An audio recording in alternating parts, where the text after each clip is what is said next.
Diversi persuni mill-qasam legali qed juru b'mod apert id-diżapprovazzjoni tagħhom għall-mossa tal-Gvern il-ġdid illi jpoġġi l-qasam tal-Ġustizzja mal-Ministeru tal-Intern u war minn hekk li l-Ġustizzja tiġi relegata għal segretarjat parlamentari.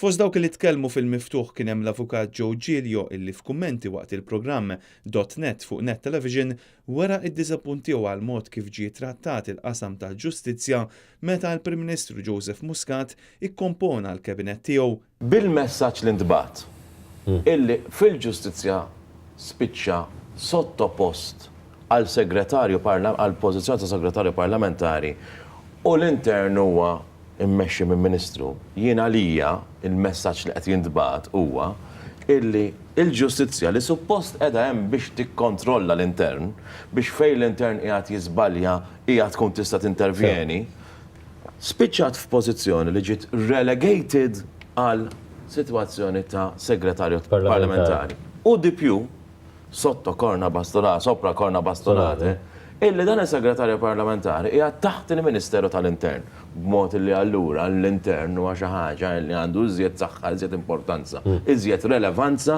mill-ġustizzja li suppost qegħdin biex tikkontrolla.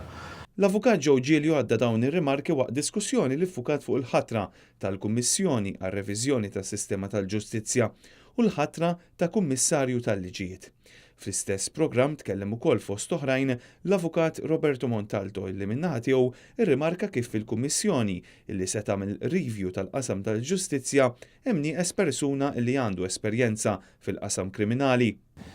Jidher mankanti espert, ħanejdulu hekk, jew professjonista fil-qasam tal-kriminal. Issa, qed nagħmlu dan il-komment għaliex ħafna drabi jekk hawn xi ħaġa li tattira l-attenzjoni tal-pubbliku ġenerali bħala membru li m'hemmx dak l-individwu, m'hemmx dak l-individwu li huwa tassoċja mas-settur tal-kriminal. Sadan it-tant għal programm .net ta' tnejn ġie mistieden ukoll is-Segretarju Parlamentari responsabbli mill-Ġustizzja Owen Bonnici.